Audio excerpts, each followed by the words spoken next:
السلام علیکم ورحمۃ اللہ وبرکاتہ۔ ابھی میں نے ویڈیو دیکھی ہے، بشیر فاروق صاحب جو ہے وہ میرے بارے میں بات کر رہے ہیں، تو یہ جھوٹوں کے سردار ہیں۔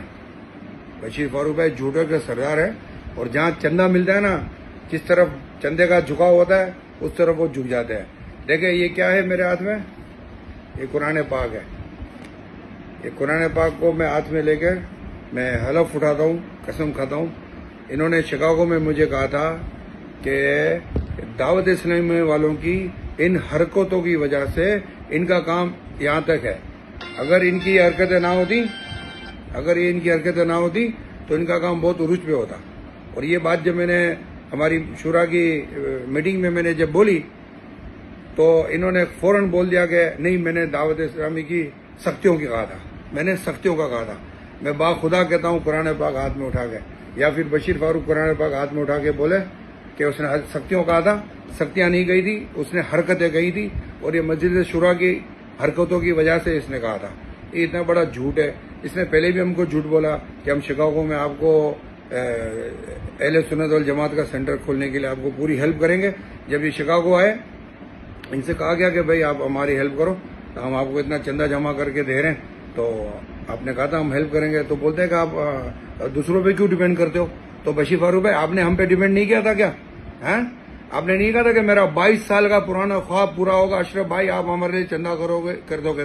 تو ہم نے جب آپ کے لیے چندہ شروع کیا تو سب سے پہلے دعوت اسلامی والوں نے ہم کو کک آؤٹ کر دیا کہ آپ چلانے کا چندہ۔ اتنی نفرت ہے ان کے اندر، خدا کی قسم، کہ دعوت اسلامی والے ان سے نفرت کرتے ہیں اور یہ ان سے نفرت کرتے ہیں، اور منہ پہ یہ اتنے میٹھے بنتے ہیں، خدا کی قسم لعنت ہے ان کے جھوٹ پر۔ ان کی شکل پہ تو کو 12 بج رہے ہیں، اتنا یہ اللہ اللہ کرتے ہیں، اتنا یہ پڑھتے ہیں، یہ سب بیکار ہے، سب ڈھکوسلا ہے، سب پیسہ جمع کرنے کا ہی کام ہے ان کا۔ دعوت اسلامی کا بھی کام ہے پیسہ جمع کرنا، ان کا بھی کام ہے پیسہ جمع کرنا۔ جب انہوں نے سیلانی ویلفیئر کھولا تھا نا، تو ان کو اتنا مجبور کیا گیا تھا کہ تم یہاں سے نکلو، تم جن ممبروں کے علاقے میں آگے بیٹھ گئے سارے چندہ دینے والے تو یہاں بیٹھے ہیں، تو دعوت اسلامی کا چندہ دب جائے گا۔ یہ چندے کی تو لڑائی ان کی بہت پرانی ہے، اور مجھے کیا پتا تھا کہ ان کی لڑائی میں پس جاؤں گا، کہ ان کا چندہ جمع کرنے پر میرے کو دعوت اسلامی والے بولیں گے کہ نکلو کیونکہ تم سیلانی کا چندہ جمع کر رہے ہو۔ اور خدا کی قسم شورا میں یہ سب ساتھ بیٹھے ہوئے تھے، ساتھ کھاتے ہیں، ساتھ ہگتے ہیں، ساتھ موتتے ہیں، اور منہ پہ یہ اتنا پیار کرتے ہیں، ایک دوسرے کا ہاتھ چومتے ہیں، اور دل میں اتنی نفرتیں رکھتے ہیں یہ کہ اس کی کوئی حد نہیں ہے۔ تو یہ بشیر فاروق نے بولا تھا کہ میں صرف اتنا کہوں گا کہ اشرف بھائی سے میں نے پاکستان میں وعدہ کیا تھا، امریکہ میں، کہ میں آپ کو مسجد شورا سے ملاؤں گا۔ تو حاجی عمران نے کہا کہ چلو بشیر بھائی آپ یہ ویڈیو بنا دو کہ جو آپ نے وعدہ کیا تھا اشرف بھائی سے، وہ آپ نے وعدہ پورا کر دیا۔ اچھا میں پوچھ بھی رہا ہوں، مجھے ان کی نیت پہ شک پڑ گیا تھا، میں پوچھ بھی رہا ہوں بشیر بھائی آپ کیا بولو گے؟ بولے آپ سن لو نا، آپ سن لو۔ میں کہا نہیں آپ کیا بولو گے مجھے بتاؤ تو صحیح، یہ دیکھو قرآن پاک میرے ہاتھ میں نے ان کو کہا تھا کہ آپ بتاؤ گے آپ کیا بولو گے؟ تو بولے یہی بولوں گا بس۔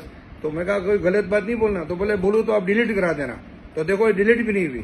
تو انہوں نے پھر یہ کہا کہ بھائی اشرف بھائی سے میں نے وعدہ کیا تھا مسجد شورا سے ملانے کا، تو میں نے آج ان کو ملا دیا ہے، اور آگے سے خود ڈیڑھ ہوشیاری یہ چاٹنے کے چکر میں، شورا کی چاٹنے کے چکر میں بولے کہ ان کو قاضی وقت سے 80 کوڑے۔ ارے 80 کوڑے کی تو بات ہی نہیں ہے، کوئی شراب کا الزام تھوڑی لگایا تھا، کوئی زنا کا جھوٹا الزام تھوڑی لگایا تھا، زنا کے جھوٹے الزام پہ 80 کوڑے لگتے ہیں۔ یہ بولتے ہیں ہم عالم ہیں، ان کو اتنا بھی نہیں پتا کہ اس بات پر 80 کوڑے کی کوئی سزا نہیں ہوتی ہے، لیکن کیا ہے یہ چاٹنے کے چکر میں انہوں نے میرے کو نیگیٹو کر دیا۔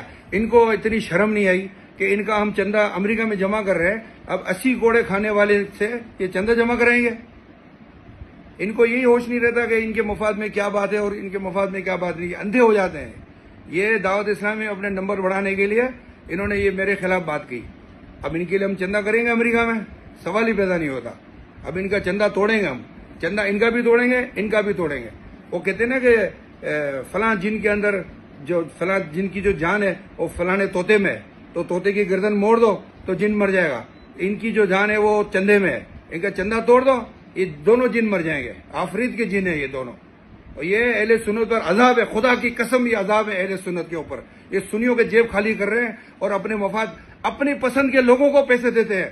یہ چندہ اپنی پسند کے لوگوں کو دیتے ہیں۔ جو بشیر فاروق جو دوائیاں دے رہا ہے وہ کوئی مدنی ہے ان کا پرانا، وہ سڑی ہوئی دوائیاں ہیں، خدا کی قسم لوگ دوائیاں پھینک دیتے لے جا کے، لیکن اس کا پیٹ بھر رہا ہے وہ،